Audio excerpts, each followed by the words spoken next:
सरहदी ज़िला पुंछ में तारीखी किले के करीब ज़िला इंतज़ामिया पुंछ ने गुज़श्ता शब इंसदादी तजावुज़ात मुहिम का आगाज़ किया, जिस दौरान सरकारी अराजी पर तामीर पटवार खाने समेत करीब 1.5 दर्जन दुकानों को मुनहदिम कर दिया गया। इंतज़ामिया के अफसरान के मुताबिक जुमे और हफ्ते की दरमियानी शब पुंछ कस्बे में तारीखी किले से तयशुदा प्लान के मुताबिक मुतसिल इलाके में इंतज़ामिया की जानिब से इंसदादी तजावुज़ात मुहिम का आगाज़ किया गया, जिस दौरान ज़िला तरक्याती कमिश्नर पुंछ यासीन मोहम्मद चौधरी निगरानी कर रहे थे और एक पटवार खाने के साथ साथ दीगर 18 दुकानों को जो सरकारी ज़मीन पर तामीर किए गए थे, इस पादाश में कार्रवाई हुई और इन्हें मुनहदिम करना पड़ा।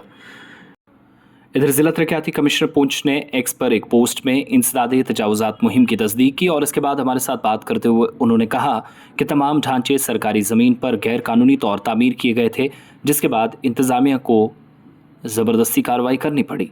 असिस्टेंट कमिश्नर रेवेन्यू पुंछ ने भी हमारे साथ बात करते हुए इंसदादी तजावुज़ात मुहिम की तस्दीक करते हुए कहा कि ज़िला तरक्याती कमिश्नर पुंछ की निगरानी में ये कार्रवाई अंजाम दी गई। इस कार्रवाई के दौरान शब 18 गैर कानूनी ढांचों को मिसमार किया गया। तमाम अराजी को सरकारी कब्जे से वापस लिया गया है।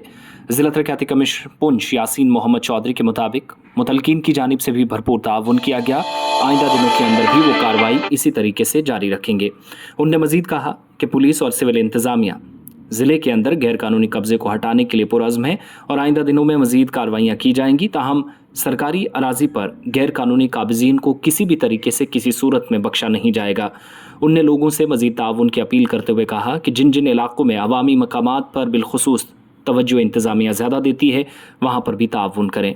एक पुराने पटवार खाने जिस पर देर रात गए बुलडोज़र चला, ज़िला इंतज़ामिया के मुताबिक एक ही जगह सरकारी अफसरान या फिर मुलाजमीन बैठते हैं, लिहाजा ऐसे में जहाँ जहाँ गैर कानूनी तजावुज़ात हैं, चाहे सरकारी ज़मीन पर सरकार की ही कोई प्रॉपर्टी क्यों ना हो, उसको भी हटाया जाएगा।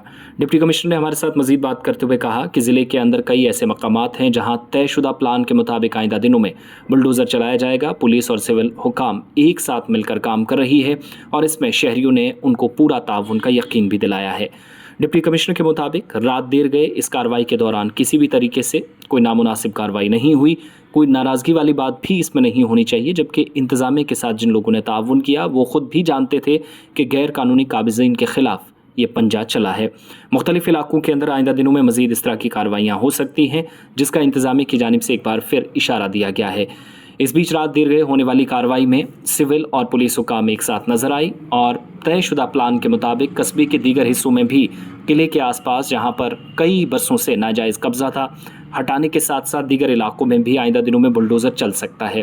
रात देर गए होने वाली कार्रवाई पर पुंछ की आवाम ने भी ज़िला तरक्याती कमिश्नर और महकमा माल के अफसरान बिलखुसूस असिस्टेंट रेवेन्यू कमिश्नर का इजहार तशक्कुर करते हुए कहा कि आइंदा दिनों में भी गैर कानूनी कब्जे के खिलाफ कार्रवाई होनी चाहिए, ताकि शहर को इस तरह के लोगों से पाक बनाया जाए या फिर उन लोगों के खिलाफ कार्रवाई हो जो सरकारी ज़मीन पर कब्जा करते हैं। डिप्टी कमिश्नर के हमरा दीगर अफसरान भी इस मौके पर मौजूद रहे। ज़िला तरक्याती commissioner Poonch Yasin Chaudhary. 27th October we have demolished a major strip of encroachments on the area around Poonch Fort. ये काफ़ी सालों से encroachments हो रही थी और बहुत किले के फसाड को कवर कर चुकी थी and it was out of regulation as per the Supreme Court guidelines concerning archaeological monuments and a High Court judgment, J&K High Court. Following the same, we had planned this replacement, this shifting of these structures since long, and finally we were able to undertake a night-long demolition operation. Thankfully everybody cooperated and it was a peaceful event, and we hope that we can bring along refurbishment of this stretch either through the conversion into a heritage plaza or a heritage square for Poonch town. We are already working on DPRs to further promote the same. District administration remains committed to preserving our heritage and also ensuring that they are best used as public places. Thank you.